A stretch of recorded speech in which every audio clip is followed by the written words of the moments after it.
Hi everyone, ಈ ವಿಡಿಯೋದಲ್ಲಿ ನಾವು ಅಕ್ಟೋಬರ್ 2 2025 ಯಾವ ದಿನ ಆಗಿರುತ್ತೆ ಅನ್ನೋದ್ರ ಬಗ್ಗೆ ಇಲ್ಲಿ ತಿಳಿದುಕೊಳ್ಳೋಣ. ನಮಗೆ ಡೇ ಕಂಡುಹಿಡಿಯೋ ಫಾರ್ಮುಲಾ ಗೊತ್ತಿದೆ. Day is equal to date plus last 2 digits of the year divided by 4 plus last 2 digits of the year plus month code plus year code whole divided by 7. Year date ಎಷ್ಟಿದೆ? 2 ಇದೆ. Plus last 2 digits of the year ಅಂದರೆ 25 divide by 4 plus last 2 digits of the year 25 plus month code ಏನಿದೆ ಇಲ್ಲಿ month ಕೋಡ ಮತ್ತು year ಕೋಡ day ಕೋಡ list ಬರೆಯಲಾಗಿದೆ.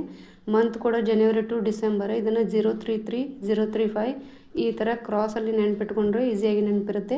033 035 614 625 ಈ ಥರ ನೆನ್ಪಿಟ್ಕೋಬೇಕು. ಅದೇ ರೀತಿ ಇಯರ್ ಕೋಡ್ ಅಂದ್ರೆ 1700ರಿಂದ 2000, 1700 1800 1900 2000. Month code 4206. ಅದೇ ರೀತಿಗೆ day code Sunday to Saturday 0 to 6.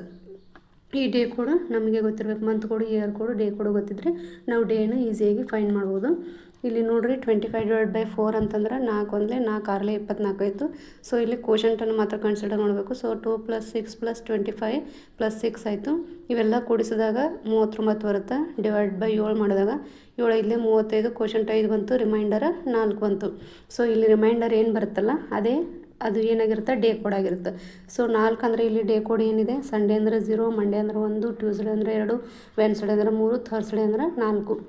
So ಇಲ್ಲಿ 4 ಅಂತಂದ್ರೆ ಏನು? ಥರ್ಸ್ಡೇ ಅಂದಂಗೆ. ದೇರ್ಫೋರ್ ಅಕ್ಟೋಬರ್ 2 2025 ಯಾವ ದಿನ ಆಗಿರುತ್ತೆ ಅಂದ್ರೆ ಥರ್ಸ್ಡೇ ಆಗಿರುತ್ತೆ. ಇದೇ ರೀತಿಯ ನನ್ನ ಹೆಚ್ಚಿನ ವಿಡಿಯೋಗಳಿಗಾಗಿ ಪ್ಲೀಸ್ ನನ್ನ ಚಾನಲನ್ನು ಲೈಕ್, ಶೇರ್ ಮತ್ತು ಸಬ್ಸ್ಕ್ರೈಬ್ ಮಾಡಿ, ಕಮೆಂಟ್ ಕೂಡ ಮಾಡಿ. Thank you.